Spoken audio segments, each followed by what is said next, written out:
Hi, good morning everybody. Thank you so much for coming to this session today. My name is Miss Diana Duff and I am the new school counsellor for primary and secondary at Sunmarke School. Today you have come for a session on emotional coaching. It's going to be quite interactive to some extent, and I'll deliver some content, and then there's an opportunity at the end for some questions and some answers as well. So, to understand emotional coaching and how it can be used to help your children to manage their feelings.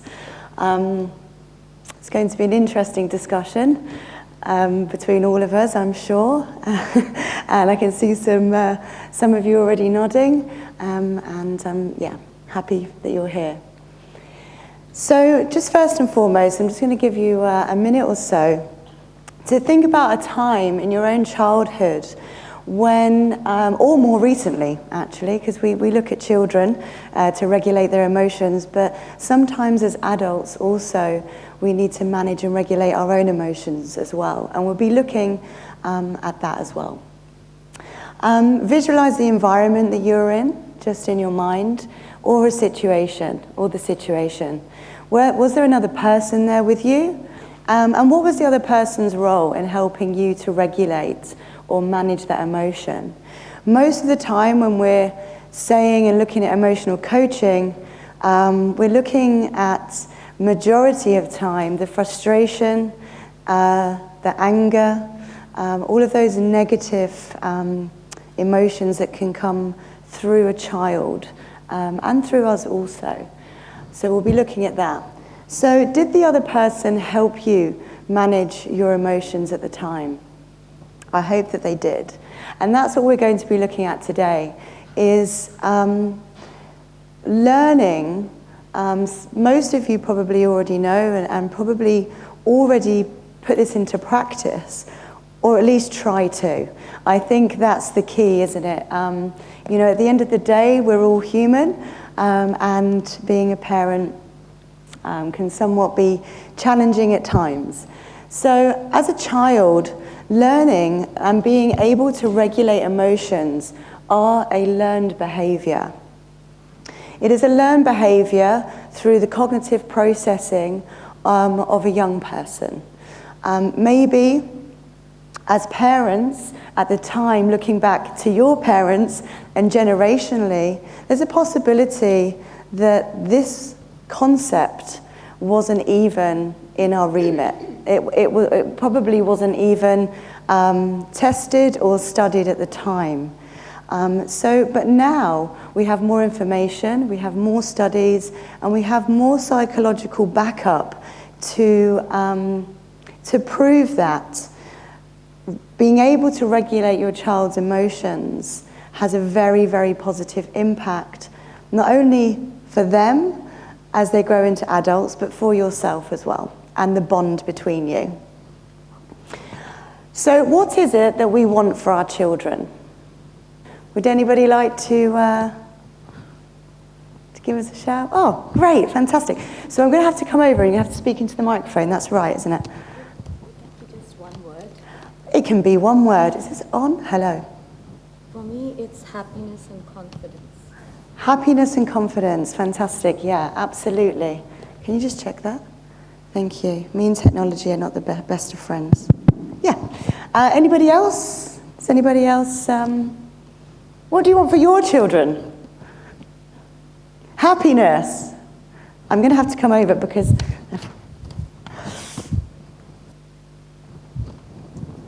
I would say also independence, to teach them to do things on their own. Yeah, absolutely. Sure.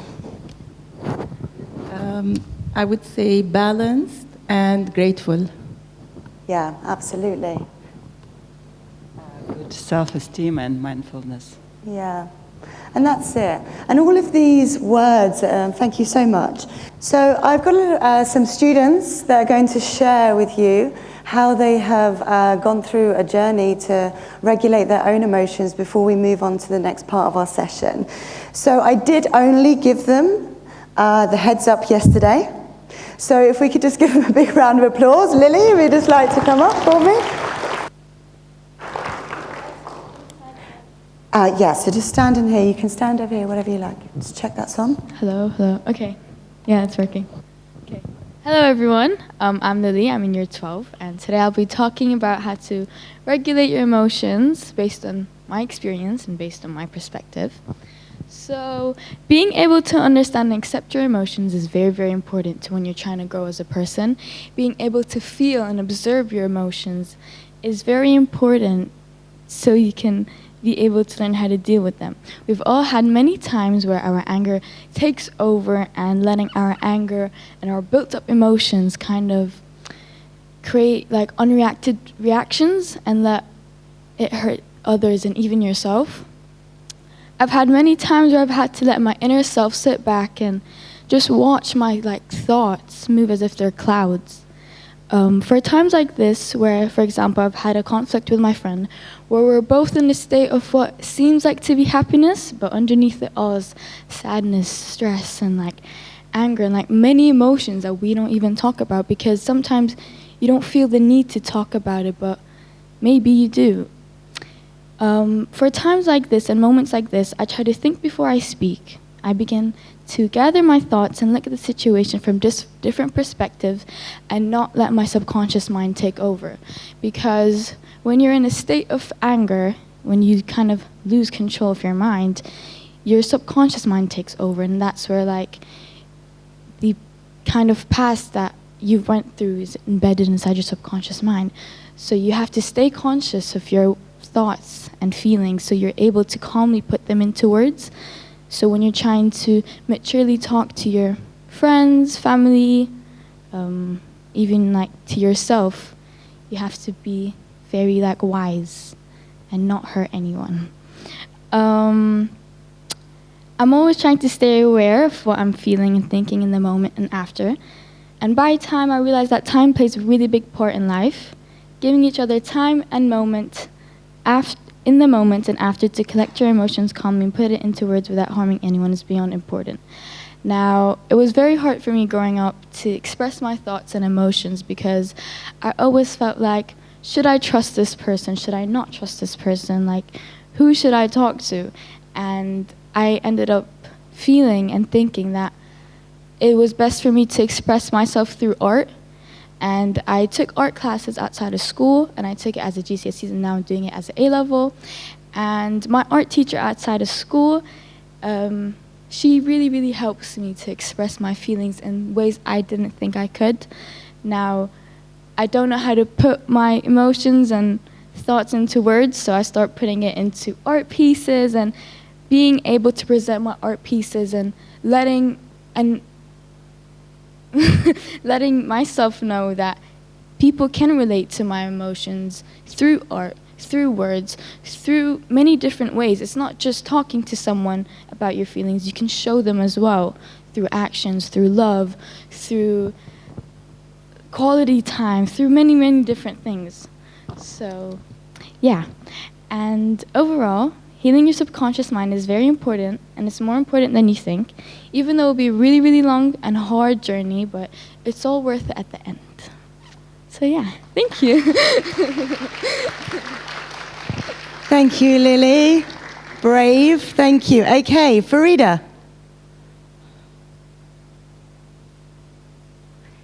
Yeah.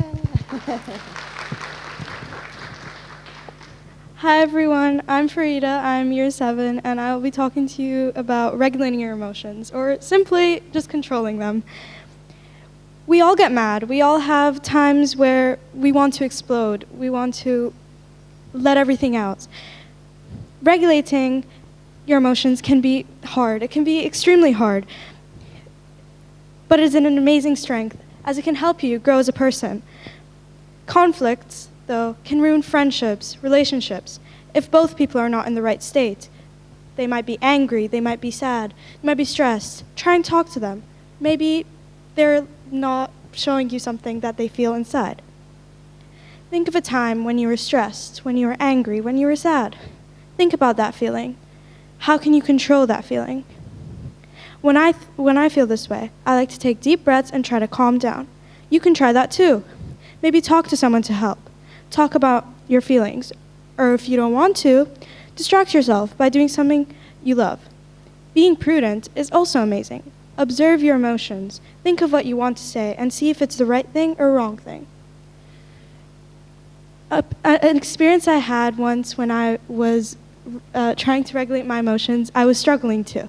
And I was trying everything and it wasn't working, so I decided to talk to someone, and they helped me by distracting me by asking me questions, because when you're in that state of mind, you like to have like a spiral in your head, and like you'll have so many emotions, and like it's like your head is full of words, and you try to calm yourself down, but you can't. So in my opinion, I like to ask for help. So asking for help really helped me, and yeah. Okay, Kyle. Thank you so much. Thank you, Farida.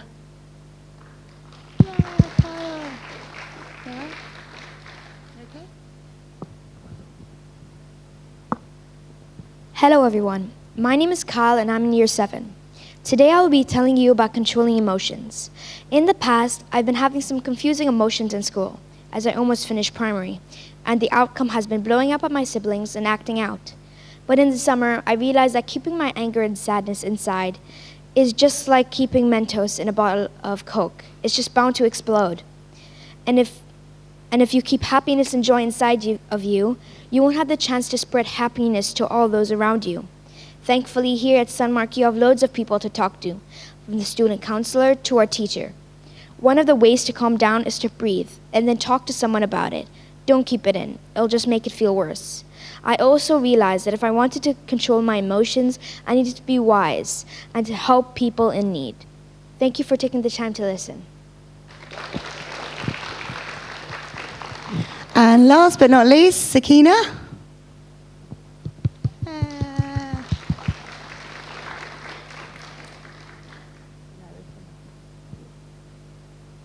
Hi, my name is Sakina. I'm in year 8, and one of the emotions that I used to experience regularly, and not a nice one, it was anger and losing my temper. And a way that I used to, and the way that I control this now is by, and I think about it more deeply, is by calming myself down by breathing in and out. And I know everybody says that, but it really does work for me, and it might work for all of you as well if you just try it. And I used to think I try to think if my emotions are rational or irrational, and then try to usually apologize afterwards. And I think that really helps calm me down and remind me of, you know, not taking out my anger on everybody else. And you can try it with me here. So breathing in for 4, like 1, 2, 3, 4, and then exhaling for another 4. 1, 2, 3, 4.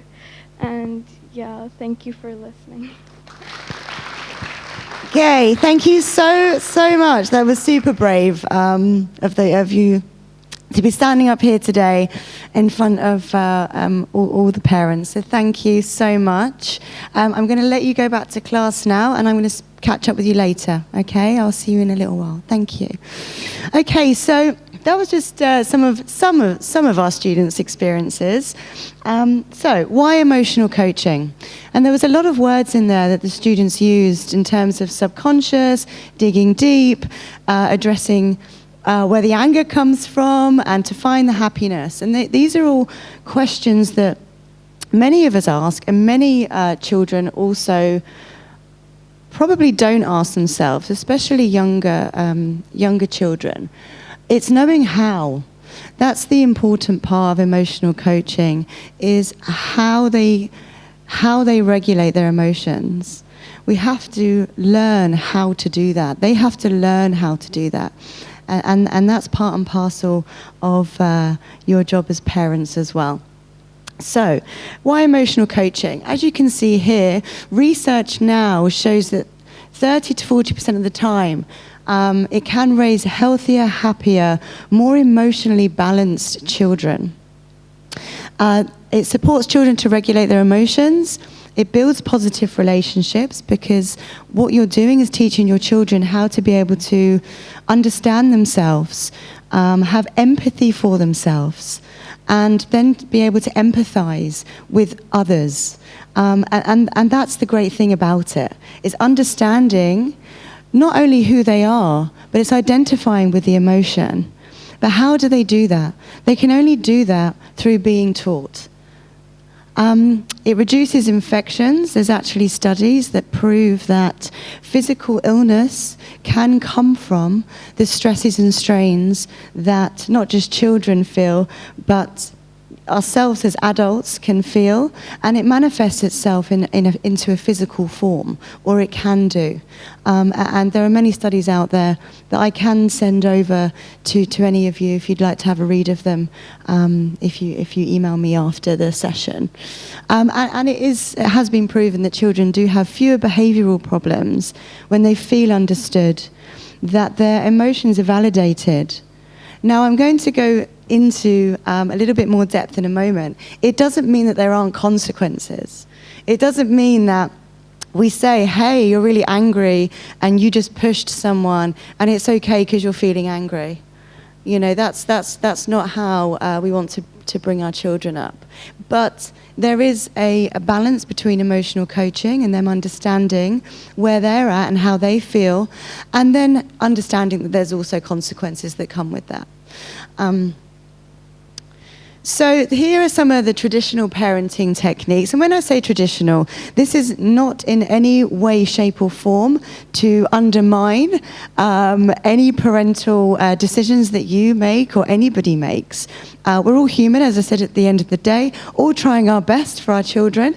And sometimes we have to take a step back, have some patience, and manage and regulate our own emotions. And that can also be challenging and difficult, because we're living day-to-day life also.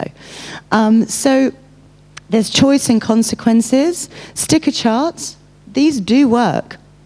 There's punishment, which we do try and stay away from. Time out, withdrawal of privilege as well. I'm going to take this from you if you can't behave. Frequently saying no, stop, you can't. Parents finding, the above strategies, they're not very effective. They are and they're not. There's a balance. Obviously, we want to take out punishment and those types of words, and that's generationally going forward with making a change in how parenting works. So, where am I going with this? Emotional coaching. So, John Gottman, again, there's some resources at the end of these slides for you. John Gottman and his wife have over 40 years' experience of tailoring and creating programs that have helped millions and millions of parents to step away from what they know traditionally as trying to manage their children's behavior, and to make them into good people. Because that's why you're all here. Otherwise, you wouldn't be here, and you are. So emotional coaching is helping children and young people to understand the different emotions they experience, why they occur, and how to handle them. Now, that's the most important part, is how they occur. So it's teaching them and validating, labeling the emotion, which I'll go into more detail in a moment. So there's 5 steps. It's a 5-step strategy. And it's about emotional regulation. It supports relationships. Not only does it make your child feel validated, it allows them to feel secure. It allows them to feel a trusting bond between you and also yourself. But on the other side of it, for yourself as parents, it comes to patience. And patience is a word we can throw about very easily. Again, with the strains of life and balancing out whatever it is that's going on with yourself and within your life, and having that patience. But it is actually very, very, very important. But the 5-step strategy, which I will go through with you, it gives them kind of pointers to help them deal with the ups and downs. Because children, which I'll also show you in a minute, there's 3 different parts of our brain that interconnects into emotion. So it's the amygdala, then you've got the limbic system that kicks in, but then you've got the reptilian brain. The reptilian brain goes back to Neanderthal times when it was just survival. We all have flight or fight in us. We have that instinctive nature to I feel insecure, I feel unsafe or not secure, so I'm going to run away, or I'm going to fight this. And that's where behavior can naturally come from. The limbic system and the amygdala work closely connected together, and that's where the emotional center is. So it's bringing, which I'll show you in a moment, your children from the reptilian brain of survival, because they don't know how to manage their emotions, into that understanding of how it's okay to feel what they're feeling. However, on the other side of it, you have to learn how to manage it, and I can teach you. And again, like I've said, the bottom one, accepting all emotions as normal, because they are all normal. All emotions are normal, it's just how we manage and regulate them. This is what I was saying. So again, 3 parts to our brain. So if you can imagine your child, you've got it divided into upstairs and downstairs. So you've got the upstairs thinking, and then you've got the downstairs thinking. Your children, depending on, it does depend on the age they are to some extent, but also, it's also a learned behavior.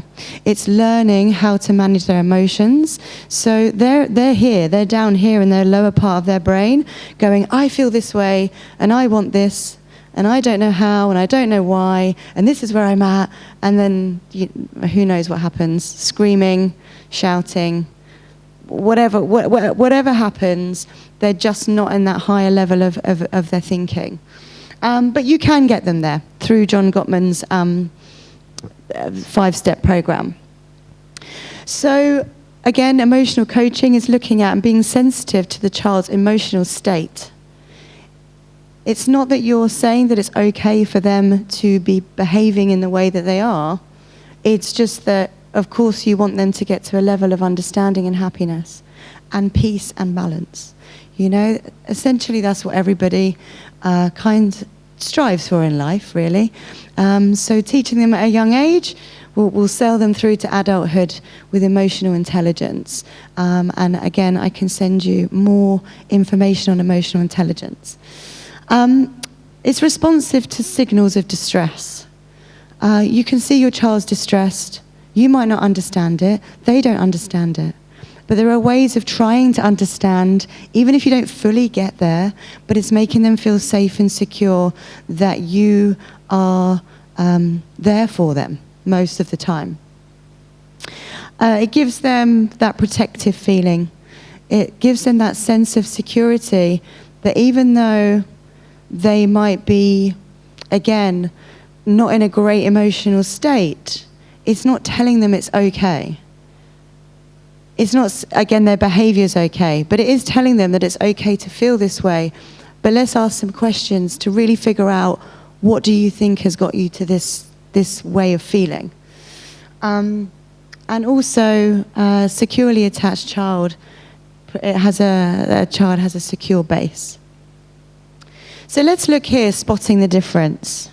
So these are different ways of that we parent. Sorry, I'm just going to check the times. Yeah, great. So there's dismissive, low empathy, low guidance. That could just be day in, day out. We have to. Some of us have to learn to have empathy. Some of us have to learn to understand another person's needs, and that can be extremely difficult sometimes. Like I said, when we've all got our own things going on, when we've all got our own lives going on. But particularly for your children, it's super important that you try and have some kind of understanding of empathy, and connecting and realizing that you've probably been through that emotion too. Low guidance is it's saying kind of, I don't know what to do, I don't know how to guide you, so now I'm going to take a step back, and I don't know what else to do here. And that's okay.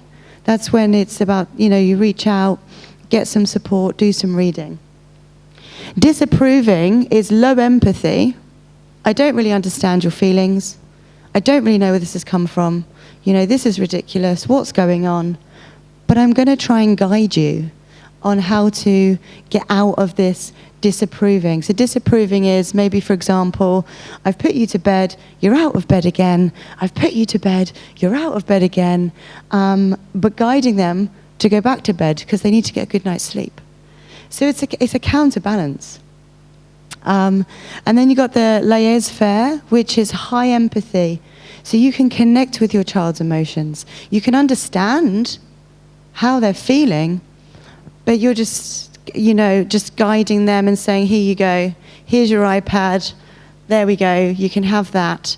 I can't talk through this with you. Now, it's not that anyone can't at all. It's just knowing how. So that's why there's a lot of guidance out there. And then emotional coaching, which obviously we are speaking about today, high empathy, high guidance.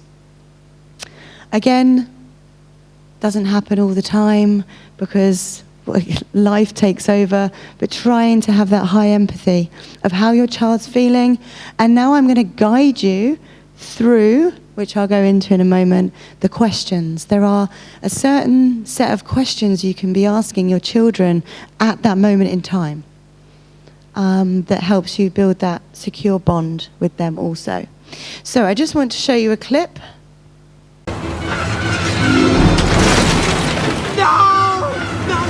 No, you can't take my rocket to the docks! Riley and I are going to the moon!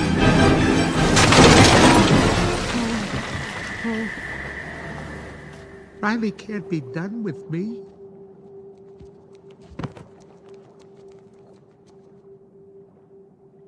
Hey, it's gonna be okay. We can fix this. We just need to get back to headquarters. Which way to the train station? I had a whole trip planned for us.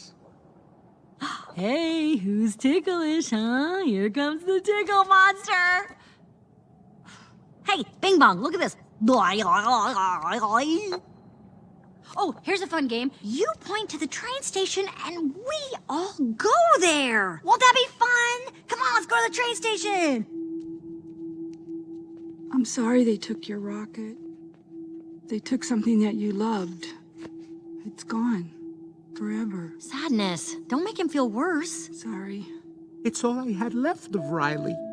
I bet you and Riley had great adventures. Oh, they were wonderful. Once we flew back in time. We had breakfast twice that day. Sadness. It sounds amazing. I bet Riley liked it. Oh, she did. We were best friends. Yeah, it's sad.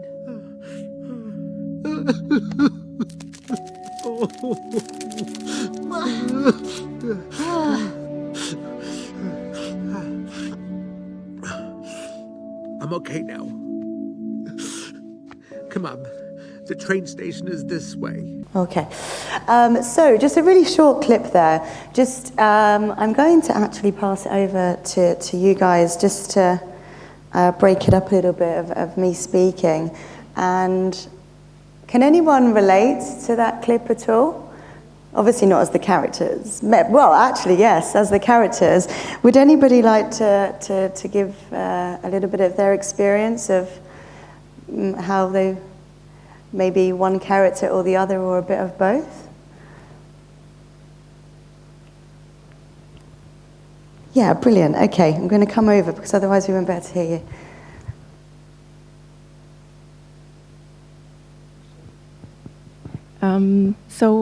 We had a similar situation with my son. He's 6 years old, and we had a pet turtle, which unfortunately died. And for him to accept that the turtle is gone was really, really emotional for him. And I had to act like sadness.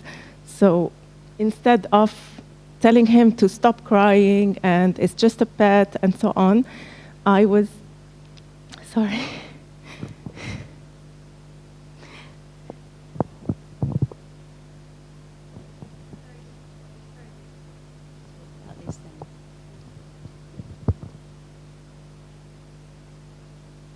Thank you very much. It's very, very difficult. Thank you. It is difficult to talk about these things because these are These are real life situations, and you're also human and feel that loss as well. So, and then at the time, you have to be there supporting your child. So thank you for sharing. They are very difficult. Like I said, we're just human trying to do the best we can, and we're also going through our own emotions. So there's a balance. There can be a balance between happiness, as you can see, like, yeah, come on, let's move on, let's do this out of the way. And then they've obviously characterized sadness as well, because it's super important that we also have that empathy. So yeah, I hope that's...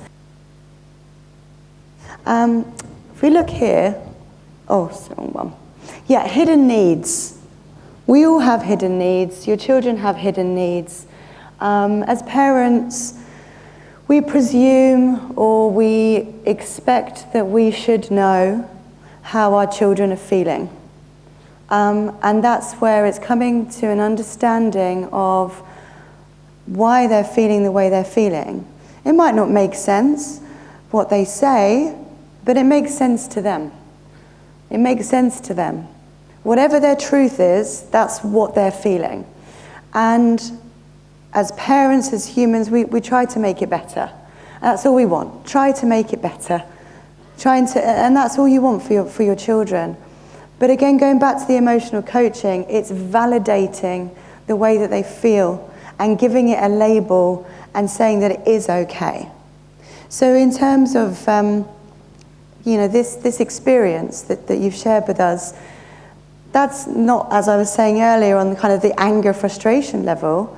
That's a different type of emotion, And we all go through that and can go through that sadness to some respects. Yes, just one moment, I'm going to come over.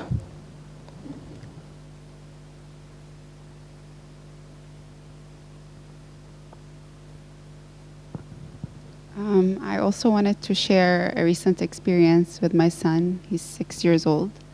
So he wanted to get a game on his iPad, and obviously I know that it's not a good game and it has a lot of ads, and I said no, and he got really, really frustrated, and he was like screaming and kicking and even like hitting me a little. So then later in the day when he calmed down, I said, I think I see it also from your perspective. You think mom's saying no to something you want, and not giving you something that you want, right? But can you see it from mom's perspective, that I think this will hurt you, and I want to protect you from things that might hurt you. So then we had a conversation, like he doesn't understand how this can hurt him. It's just a game, right? It's just a game. And I told him, no, mom, it hurts. It's not good for your brain. It's not good for kids. The people who have made this, the company, they're not caring about the kids that are watching this and things like that. And actually, I'm trying to protect you because I love you. So getting to that logical conversation was not easy, but I think it helps with also the next time that I say no to something similar, and he can think also from my perspective as well. Yeah, thank you for sharing. It makes absolute sense. Thank you. And that's the thing. It's understanding from their perspective as well, and then sharing. As soon as you had listened and taken and given that compassion and that empathy, oh, that's okay, I understand, and then bringing your side to it as well. Yeah, good. Thank you. Thanks for sharing. So all of these hidden needs, we all have them, and children also have them. I'm getting used to swapping this over now. So here's parenting truth. Regulating our own emotions, which just comes nicely from that experience you've just shared. Regulating our own emotions must occur before a child is able to learn the skill of emotional self-regulation. We have to manage our own emotions. I'm laughing because, again, I keep saying it, we're all human, and it can be super difficult sometimes. No one's perfect. But we do have to learn how to manage our own selves. How we do that? Through reading, through understanding ourselves, through mindfulness, whatever it is that you need to do, through talking with your friends who also have children, to heading to yoga, or whatever it is of an emotion that you may have to possibly address and understand. That is going to be the most helpful for your children. So there's very much a sense of truth in this. So, how to be your child's emotional coach. Sorry, I just need to check the time here. Okay, good, we've got time. How to be your child's own emotional coach. So again, John Gottman, I'll go back to him. 40 years of experience with him and his wife. I'll send you all the information, don't worry. We'll figure that out. But he has got great step-by-step programs. Fantastic psychologist that has changed parents' lives. They actually have, as a couple. So the 5 steps here: be aware of your child's emotions, as I've been talking through. Recognize emotion as an opportunity for connection or teaching. Emotion is an opportunity to connect with your child. And it's awful. It's not nice for you either when your child's kicking, screaming, and getting upset. But it's an opportunity, and you took that opportunity, so that's fantastic. Step 3, help your child verbally label those emotions. Get them to say it out loud. What are they feeling? What is that? What label the emotion so they know exactly what emotion they're feeling. Communicate empathy and understanding. I understand how you feel. I understand that you might be upset right now. I understand that that level of sadness, you're feeling sad, and you've labeled it, you've connected with them. You've just created a bond between you and your child. And then set limits. As I've said earlier, depending on the behavior, there's limits. It's not okay. However, I do understand your sadness, your frustration, whatever, even when they're really super happy. I understand that you're super happy right now. That's great. What's made you feel happy? Because we also want to introduce those positive emotions as well. So, again, I can send you more information. Be aware. So that's the 5 steps, but this is for you. You must be aware. You've got to be in tune and curious about how they're feeling as well. Recognize their emotions, as I've said, for teaching and learning. Label it. Empathize. I understand how you feel. I understand. It's so simple. It's such a simple sentence. And we can say this to anybody, actually, in our lives. But, most importantly, for our children, to be able to develop the relationship between you, and for them to develop relationships later on in life. Healthy, secure relationships with other people and friendships. So the step 1 to 4 will help your child become calm. Put it into practice, give it a go. Some of you are probably already doing it, but you have to have step 1 to 4 to help your child become calm. Now, I'm not saying you're going to go and then it will be done and dusted in 30 seconds, because you can't manage how long that child's going to feel that emotion for, and that's where patience comes in. The patience has to keep coming and coming and coming until step 1 to 4 is achieved. Once step 1 to 4 is achieved, your child will be calm enough to then set the limits and problem solve. Problem solve it. The solution. What is the solution? And again, this is, I'll send this to you. I've just put like a few different slides with the same information, really. I hear you. I'm here for you. I'll stay with you. It's difficult when you're in a supermarket or something along those lines. It's difficult when you're out in a group setting, or, I don't know, you're on an aeroplane, in those types of situations. Or, it can lead to many emotions for yourself as well. But it's really important that you acknowledge their feelings, because it will in time make a difference. It just takes time. And so these are different ways that, phrases that you can use. And then you must reflect on their feeling statements. You must reflect on how they're feeling. You have to relabel it again. But again, these are other sentences that you can use. How did you feel when your toy was taken? What we try and do with emotional coaching is not to ask why. Why are you feeling this way? Can anyone help me out to why we try not to ask why anymore?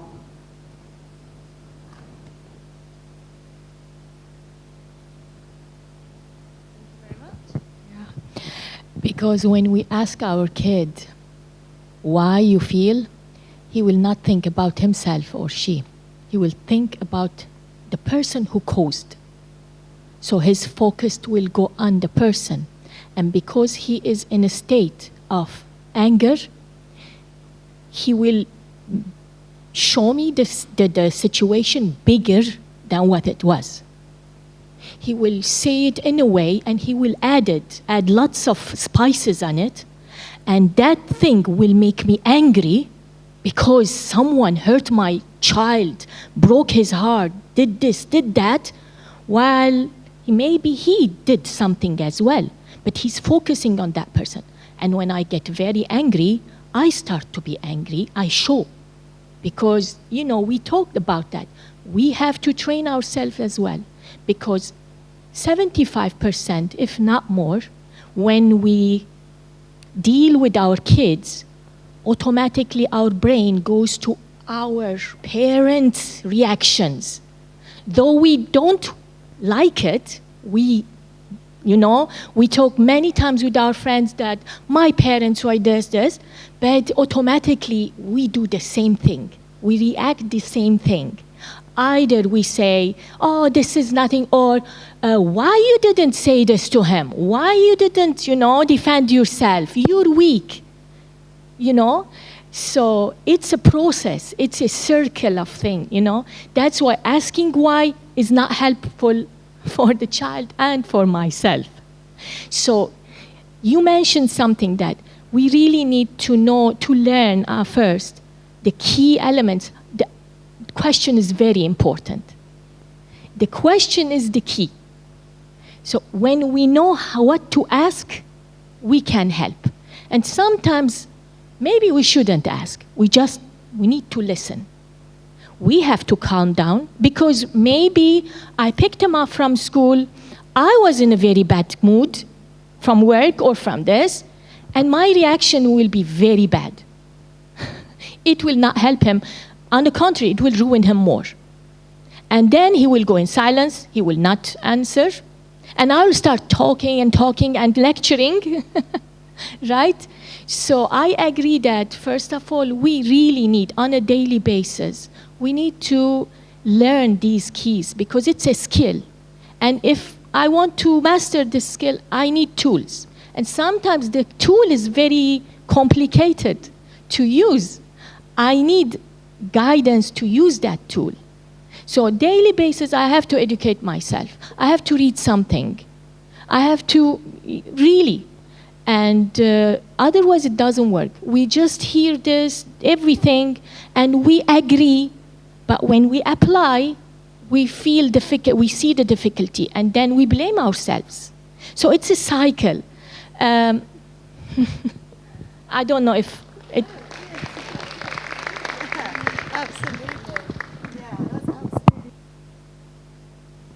So much for sharing that, because that's absolutely right. We do have to continue to educate ourselves. We never stop learning. That's the key of it, isn't it? And thank you for sharing that, because it's the truth of it. Yes, absolutely. So my experience is that when I ask why, that means I don't understand her at the moment. So my experience is that my daughter is a perfectionist, so that when she does a drawing or an art or writing, that if something is wrong, she just got upset, and then that she just throw it away, just tear the paper or whatever. So I was like, why did you do that? You know, it was very good. So that already shows that I don't understand her. You know, I don't have that empathy. So I decided not to do that. I started to have to actually really say, hey, I understand you, because that it was not perfect.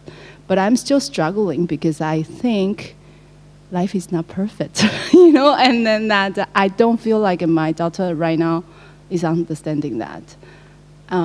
So I think that I'm still learning that how to really teach her through the experiences that nothing will be really perfect, and how to really regulate that emotions when things are not really going your way is something that I wanted to learn. As well, that when somebody actually have a tantrum, and then that they are actually in that moment, how to really regulate that in a very fast way, because she can actually take 1 hour to come back to a normality. Then that time she will be missing classes, missing the party, missing a lot of things. So this is something that I would like to know more, you know, and then see that how we can help her in a better way. Thank you. Thank you. I just want to add one thing, that this goes on and on in my mind, that we all know that our kids, they watch us and they copy us most of the time. One example, I always say that in the past, our parents' work used to stop in the shop or in the company. It doesn't come home, right? There was no mobile. We were not used to hear lots of problems of the work at home. Okay, this is positive and negative. I'm not saying that is good, this is not good. But most of the problems, when my husband comes home and we hear it, we hear the conversation, and we hear sometimes how they solve it with anger, with fight, right? So it's very sensitive issue when a couple is in a peaceful, you know, they don't fight a lot, for example, but our kids always, on a daily basis, they hear these job problems at home, and it affects them. The way they see their parents deal with the problems at work, they copy that as well. That they are really full of anger. The words, you know, these. So it's affecting our kids. Because nowadays we cannot separate that. Most of the work is in front of our kids. So that puts more weight on our shoulders to be careful. Yeah.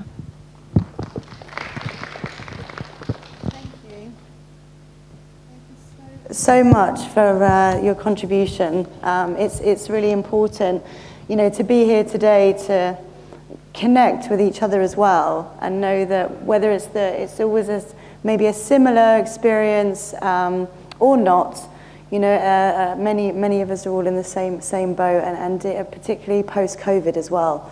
And from that point, you know, there are a lot more people working from home, actually, as well, post-COVID. It just made me think of that, which can also, you know, have an impact on what your children are seeing.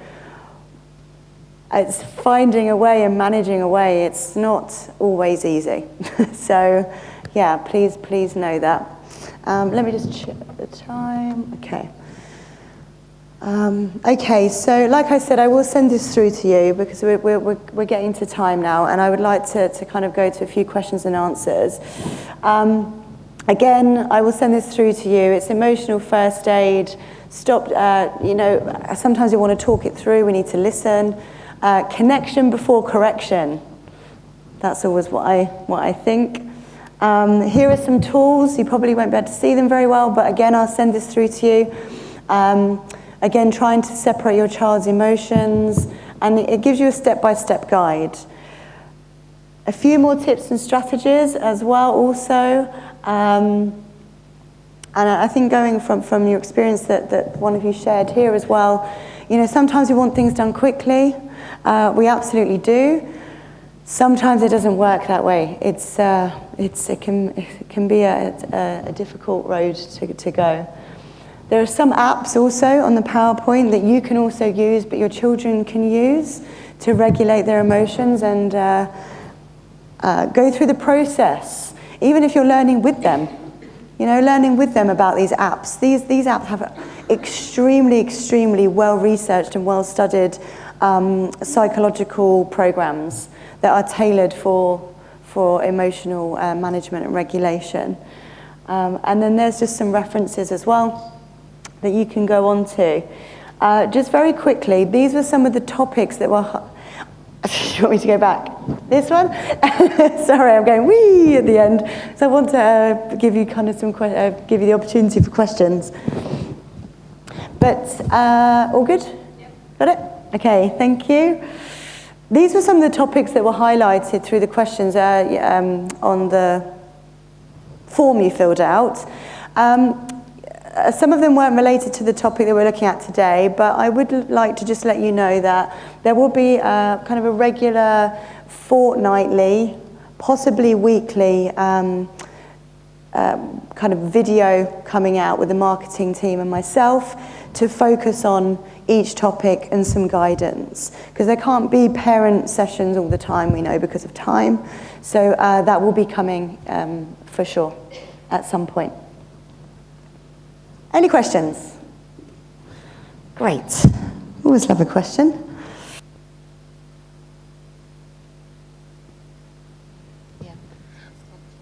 So my question is, like, recently I had that situation, it was like a few days ago.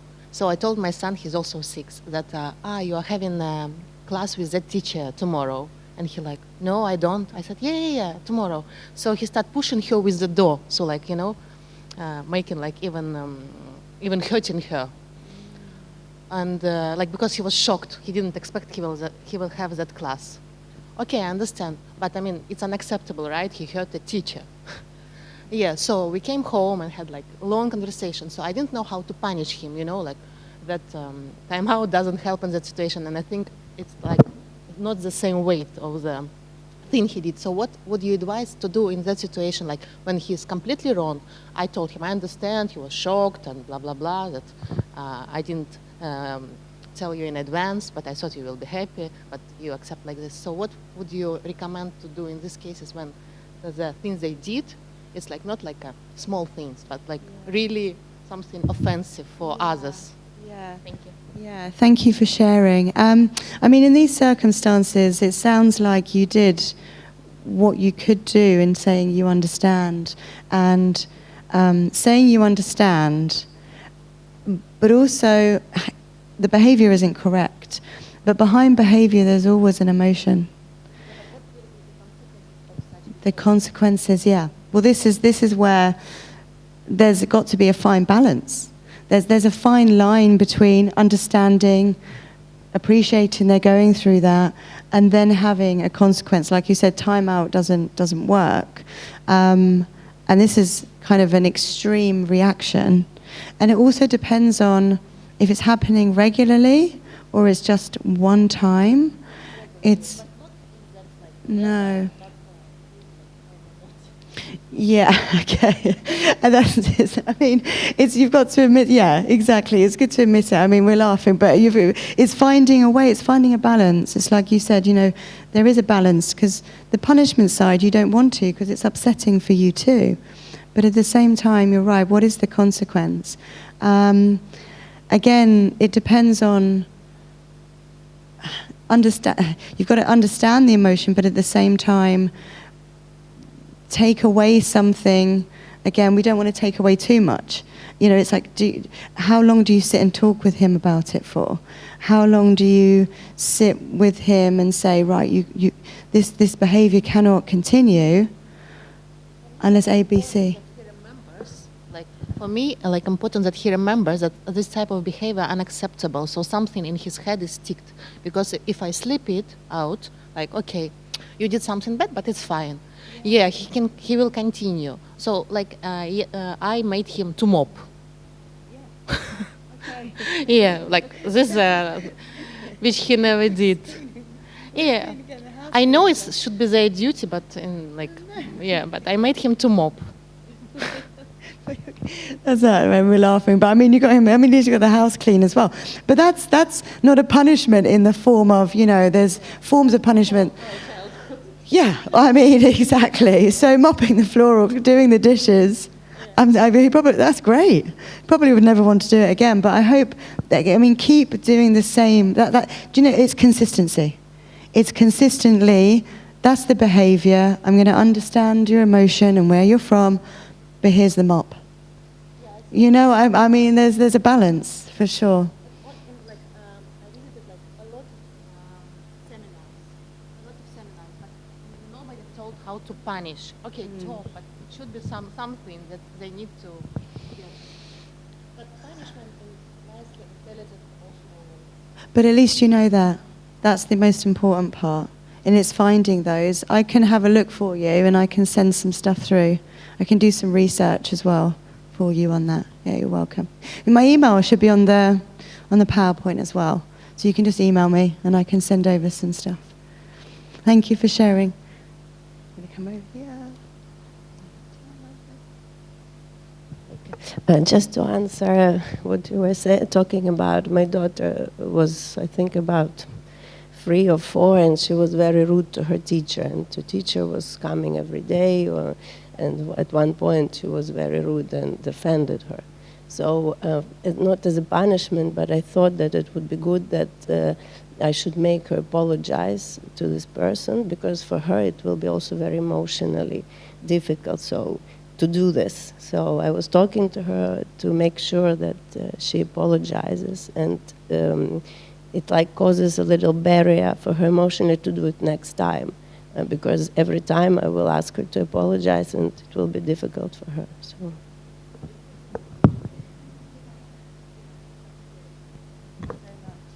Yeah, so thank you so much for sharing that. Because on the back of that, going to the person, absolutely correct, going to the person, having to look them in the face and saying, I'm extremely sorry for what I've done, but understanding what they've done. So thank you for sharing that. And also, as well, with, the chores, I was just had a thought there. You don't want your children to grow up thinking that doing chores in the house is a punishment, because then they might never do any chores ever again. So for their household. Do we have any more questions at all? Hi. I've got to wrap up. Yeah.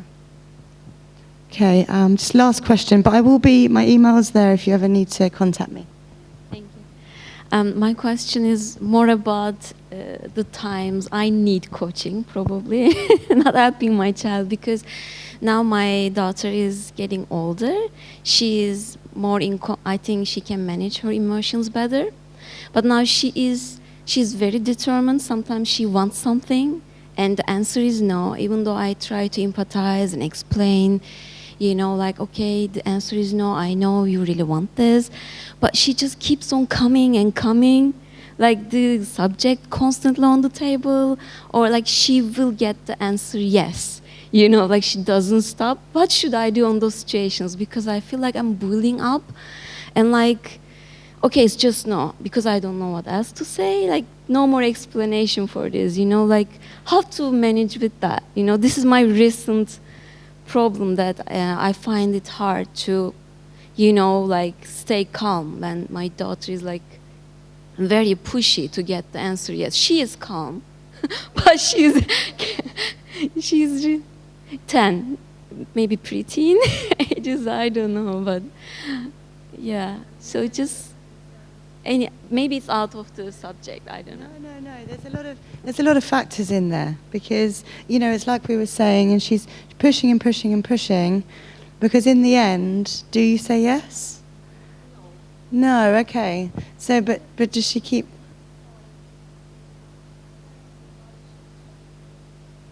Okay.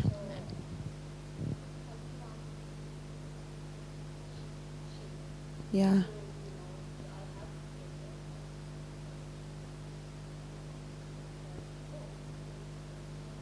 Yeah, that's right. Yeah.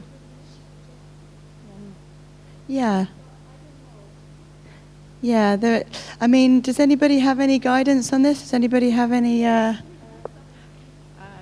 I can completely relate to this problem.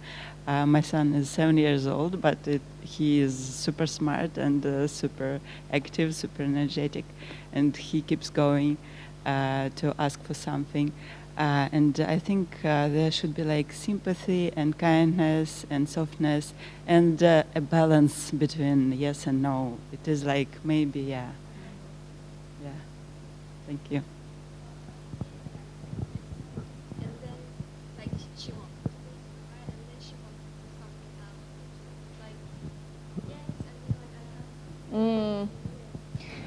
I think maybe this will help. You can just make her earn it.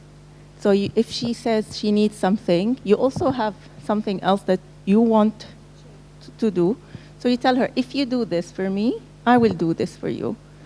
Or you can, that's what I do with my son. If he wants toys all the time, I just tell him you have to wait to Christmas or to your birthday because we need this money to use it for food or for something important. And then he started connecting that money is just not like papers. We can't keep on buying whatever he wants. And then he starts making a list and writing all the things he wants. So on Christmas, I can choose what to get for him. But then I do this as well. I tell him, if you want this, you have to do this for us. Like, you know, something that you want her to do. So it's a win-win. And I also choose my battles. Sometimes I just say yes because, you know, it depends. Maybe he's been through a rough week. He was sick or something. So I become more softer towards that area. And if he is like, if I say no and it's a no, then he needs to know that sometimes it's a yes, sometimes it's a no, no matter what his reaction is. And I just stand for my word. Thank you so much for sharing. And I think it's, again, going back to what we were looking at, is that it's the children understanding why as well. And I think someone else had shared earlier, I don't know if it's, you know, understanding why. Why are you saying no? You know, and again, I know the patience can be pushed, but it is, yeah.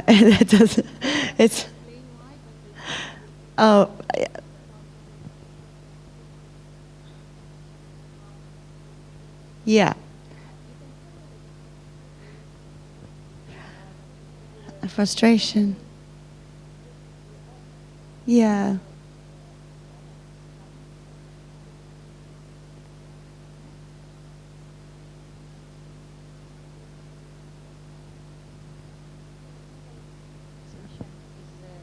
Yeah, okay, you're like, no. Okay. Yeah, acknowledgement of the frustration. Yes, it is. It's acknowledging it. I'm going to have to wrap it up there because I think PE need, do they? Yeah, we'll wrap it up for now, but please stay around. Please, do you want to add something? Do you have the microphone down there? Yeah, I want to add. Yeah, it's sometimes it's for example, my son is 6 years old also. Like last year it was hard for him because he was not still in a stage to express himself, but this year he is in a stage that he can express himself, and okay, he can tell me the reason why it happened to him. So I explained to him and he understands, and he say, okay mama, yes I understand. Then I will give him this, but the problem is that once he will be on that situation, he cannot control himself. Situation is also very important. Yeah, sometimes, for example, kids can control themselves at home, but it's hard for them that they faces the situations or environments in the school. So that is two things that's very important, and it's hard for you to sometimes to manage. For example, even sometimes it happens in school, they come, they talk to them, they understand very well, but once they go back to that situation, because they need the help of a teacher or somebody to support them on that time. So it's very important all the time that you share your feeling or things that happens with him to the teacher. And you have to be coaching yourself and the teacher class. That's very important, because that situation you don't know what happened to them. So that's a very hard, especially this time that we have a very long hour of a school, and the kids panic from morning that they are going to deal with that long hour of school. Sometimes from morning they get upset. They don't want to go to school, and they will think about. So this time something happened to them, and that situation is very hard to deal with it. Right now I have this problem with my child.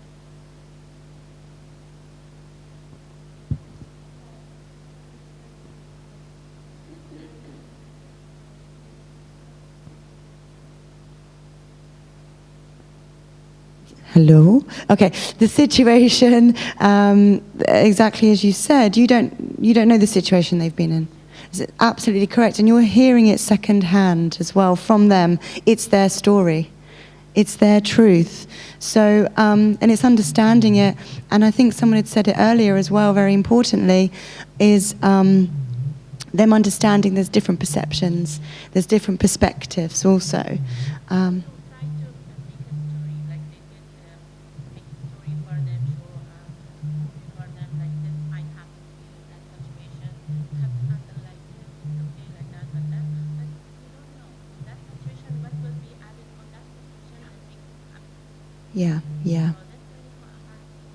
Yeah, that's absolutely right. Yeah. Thank you. Thanks for sharing. Anybody else? Everybody?